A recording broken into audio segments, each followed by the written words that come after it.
ତ ମାଲିକ ସକାଳୁ ସକାଳୁ ଆମେ ମହାକାଳେଶ୍ୱରଙ୍କ ଦର୍ଶନ କରିବା ପାଇଁ ବାହାରି ପଡିଥିଲୁ ଏବଂ ମହାକାଳେଶ୍ୱରଙ୍କ ଦର୍ଶନ ସାରିକି ଆମେ ବାହାରି ପଡିଥିଲୁ ପୁଣି ଥରେ ଦୋକାନ। ତ ଦୋକାନରେ ପହଞ୍ଚି ଦେଖିବାକୁ ମିଳିଲା କି ପେସେଣ୍ଟଙ୍କର ଭାରି ଭିଡ଼ ଜମିବାକୁ ଲାଗିଛି। ତ ପ୍ରଥମେ ଆମେ ଗୋଟିଏ ସାମସଙ୍ଗ ଫୋନର କାମ କରୁ କରୁ ଗୋଟେ ଭାଇ ଆମର ଆସିଗଲେ ପ୍ରିଣ୍ଟ ବାହାର କରିବା ପାଇଁ, କୁନି ଭାଇଟେ।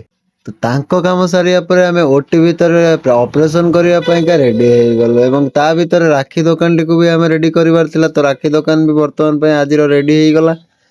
ପରେ ଆମର ଗଲୁ ଛୁଆ ଆସିଗଲେ ଦୋକାନକୁ ଯୋଉ ବୋଲବମ୍ ଯାଇଥିଲେ ଏବଂ ସେଇ ବୋଲବମ୍ରେ ତାଙ୍କର ମୋବାଇଲଟି ପାଣିରେ ପଡ଼ିକି ନଷ୍ଟ ହେଇଯାଇଥିଲା। ତାଙ୍କ ଫୋନ୍ ରିପେୟାରିଂ କଲାବେଳେ ଦେଖନ୍ତୁ ମୋବାଇଲରେ କେତେ ସାରା ପାଣି ପଶିଛି ଏବଂ ପାଣି ପଶିକି ଡିସପ୍ଲେ ଖରାପ ହେଇଯାଇଥିଲା। ତ ଆମେ ଡିସପ୍ଲେ ଚେଞ୍ଜ କରିସାରିଲା ପରେ ଆମର ଆସିଗଲେ ସୁନିଲ ଭାଇ। ତ ସୁନିଲ ଭାଇଙ୍କୁ ଟିକେ ଗେଲା କରିଦେଇ ସାରିଲା ପରେ ମାଲ ଲଗେଇ ସୁନିଲ ଭାଇଙ୍କୁ ଆମେ ବାଏ ବାଏ କହିଦେଲୁ। ତାପରେ ଦୋକାନକୁ ଆସିଗଲେ ୱେଷ୍ଟଇଣ୍ଡିଜର #1 କଷ୍ଟମର #1 ମାରିକିରି। ଏଇ ଭିଡ଼ିଓଟି ଏଇଠି ରହିଲା। ରାଜା ଆମର କହିଲା ରାକ୍ଷୀ ଦୋକାନ ଆଡ଼େ ଟିକେ ଆସ।